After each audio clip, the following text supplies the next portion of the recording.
Assalamualaikum warahmatullahi wabarakatuh. Alhamdulillah.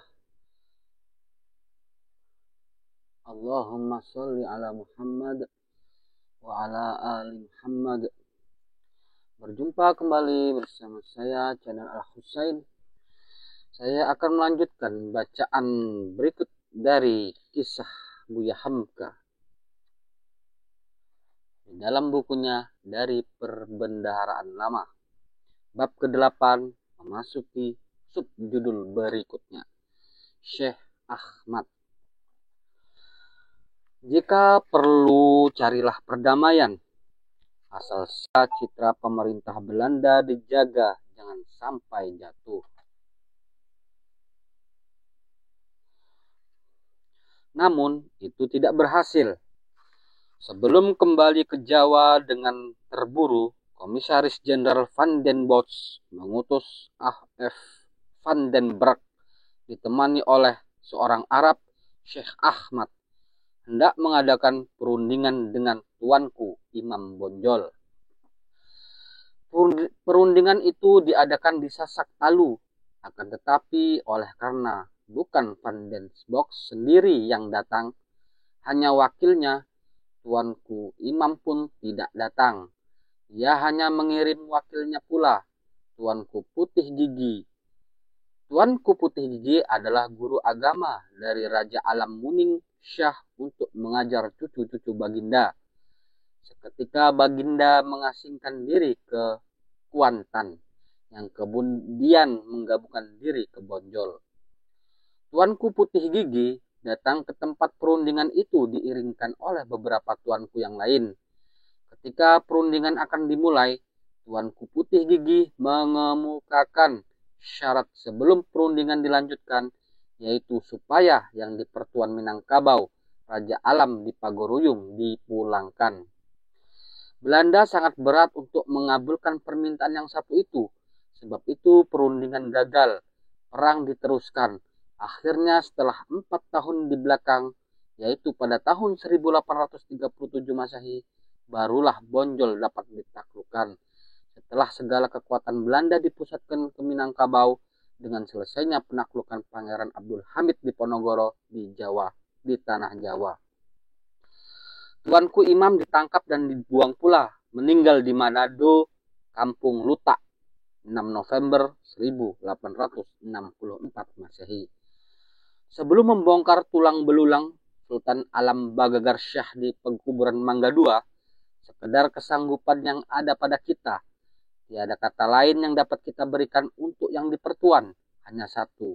Sultan Alam Bagagar Syah adalah seorang pahlawan. Tuanku adalah seorang raja pahlawan. Usaha Belanda menekan dan menurunkan martabat Sultan dengan mengangkat tuanku jadi regen tanah datar, sehingga dibuat setara dengan regen-regen yang lain di Minangkabau. Rakyat tuanku yang tidak akan sanggup mengangkat kepalanya jika berhadapan muka dengan sultannya. Sia-sialah usaha Belanda. Belanda berusaha membuat propaganda bahwa yang berperang di waktu itu ialah kaum adat dengan kaum agama. Akan tetapi dokumen Belanda sendiri yang membatalkan propagandanya itu. Karena ketika Sultan dan penghulu-penghulu yang lain berjanji dengan Residen Belanda James Dupuy di Padang 1820 Masehi, Al-Quranlah yang dijadikan Sultan untuk penguat sumpah, bukan kitab Weda, Upanishad, dan bukan Injil. Sultan dicintai oleh ulama-ulama pemuka Padri. Perundingan di Sasak menjadi gagal. Walaupun Belanda telah membawa seorang Arab tua, Syekh Ahmad, untuk membuat perundingan lincir dan lancar, gagal karena wakil Tuanku Imam di atas nama Tuanku Imam menyampaikan syarat agar Sultan Alam Bagagar Syah dikembalikan ke Minangkabau.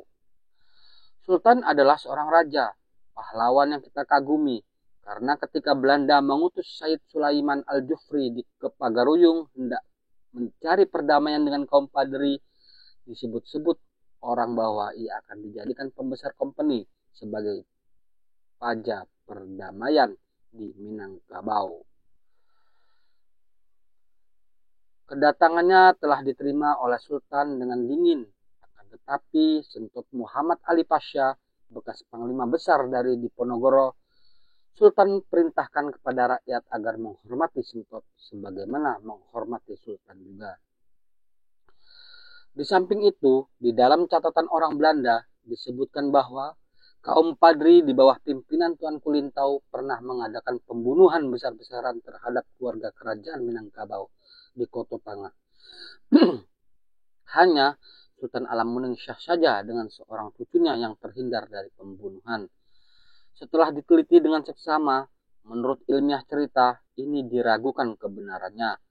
Dalam catatan sejarah orang Minangkabau sendiri, baik yang dicatat oleh kaum Padri sebagai hikayat Fakih Syogir dan catatan Tuanku Imam atau dari cerita mulut ke mulut tidaklah bertemu catatan pembunuhan besar-besaran itu. Jika itu memang terjadi, tentu dapat ditunjukkan dalam keluarga yang mana dan raja yang mana, kemenakan siapa yang turut terbunuh. Karena baik keluarga kerajaan di Pagaruyung atau keluarga di Buo dan di Sumpur Kudus atau di Besar Empat Balai, ditambah dengan Tuan Gadang di Batipuh, sejak dahulu sampai kini terdapat sangkut paut kekeluargaan, sehingga jika ada yang dibunuh oleh Padri tidak akan hilang dari catatan keluarga.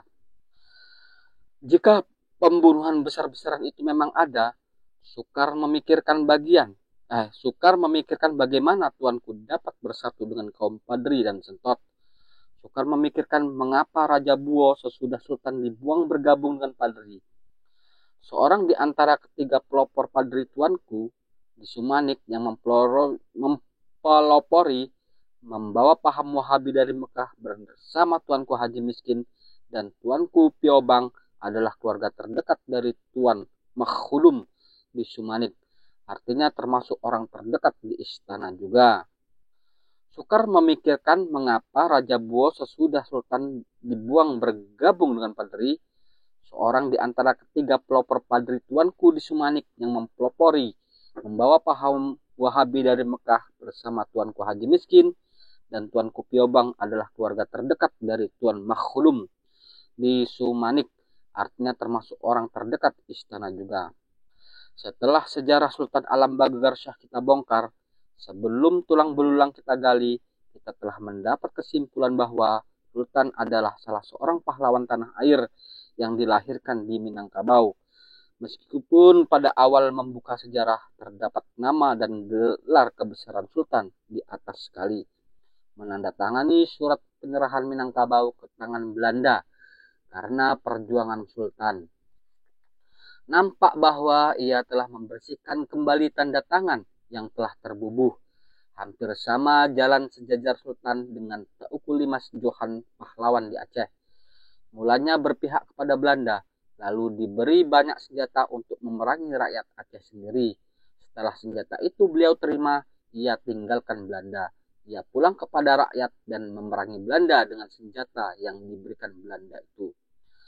Segenap pahlawan bangsa termasuk Sultan Alam Minangkabau bagi Belanda adalah pengkhianat, bagi kita adalah pahlawan. Bertambah banyak yang mengkhianati Belanda, bertambah banyak pahlawan kita. Meskipun kerajaan Minangkabau tidak ada lagi dan seluruh daerah tanah air kita telah bergabung dengan sukarela sendiri dalam Republik Indonesia, telah tercapai apa yang Sultan ciptakan. Kekuasaan Belanda tidak ada lagi di tanah air kita seluruhnya. Kenangan atas diri Sultan Alam Baghagarsyah tetap hidup dan bertambah hidup untuk jadi salah satu kebanggaan kita sebagai bangsa Indonesia. Inna nahnu nuhyil mauta wa naktubu ma qaddamu wa atharahum wa kulla syai'in ahsaynahu fi imamin mubin. Sungguh kamilah yang menghidupkan orang-orang yang mati, dan kamilah yang mencatat apa yang telah mereka kerjakan dan bekas-bekas yang mereka tinggalkan. Dan segala sesuatu kami kumpulkan dalam kitab yang jelas, Lauh Mahfuz. Yasin ayat ke-12. Setelah kita bongkar sejarah Sultan Alam Minangkabau, kita serahkan kepada pemerintah kita, kepada perwakilan rakyat, Gubernur Sumatera Barat, Menteri Sosial, dan telah sampai ke tangan Presiden kita sendiri, Jenderal Soeharto. Setelah pihak-pihak yang bersangkutan itu meneliti sejarah perjuangan tuanku, sepahamlah semuanya bahwa tuanku adalah pahlawan. Pemerintah Republik Indonesia mempersilahkan agar tuanku ditempatkan di makam pahlawan Kalibata agar sejajar dengan pahlawan-pahlawan tanah air yang lain. Di Balai Kota Jakarta Raya hari itu, di atas nama Presiden, Gubernur Haji Ali Sodikin, dihadiri oleh bangsa Indonesia dari Minang, tuanku telah dihormati sebagaimana layaknya, di hadapan anak, cucu, cicit dan keturunan jauh dan dekat Baginda, di hadapan pemangku-pemangku adat Minangkabau yang telah Baginda pusakakan, pula yang berangkat naik membawa ruas buku dan pusaka, yang berpangkat turun membawa adat dan lembaga. Sekali lagi kita mohon maaf kepada Baginda karena dua pembongkaran telah kita lakukan. Pembongkaran yang bergelanggang di mata orang banyak, yaitu tulang belulang Baginda dari Mangga II kita pindahkan ke makam pahlawan Kalibata, asal dari tanah, hidup berjuang di atas tanah, dan kembali ke tanah. Allah Subhanahu wa taala berfirman, minha khalaqnakum wa fiha nu'idukum wa minha nukhrijukum taratan ukhra. Dari tanah kamu telah kami jadikan, ke dalamnya akan kami kembalikan, dan dari tanah kamu akan kami keluarkan sekali lagi. Quran Surat Toha ayat 55. Pembongkaran yang kedua yaitu pembongkaran sejarah Sultan, perjuangan, nama baik dan kepahlawanannya tidaklah turut terkubur ke dalam tanah. Ia hidup, itulah umur Baginda yang kedua. Ia akan hidup terus selama manusia masih suka membaca, selama lidah-lidah masih terucap, selama buku dan kitab masih berkembang, selama ahli-ahli sejarah masih meneliti, dan selama sang merah putih masih berkibar. Sebelum mati, peliharalah nama baik, karena nama baik adalah umur manusia yang kedua.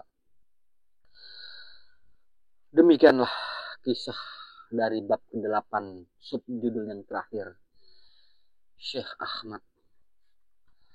Semoga kita bisa mengambil pelajaran dari pahlawan-pahlawan yang telah berjuang untuk kemerdekaan bangsa Indonesia.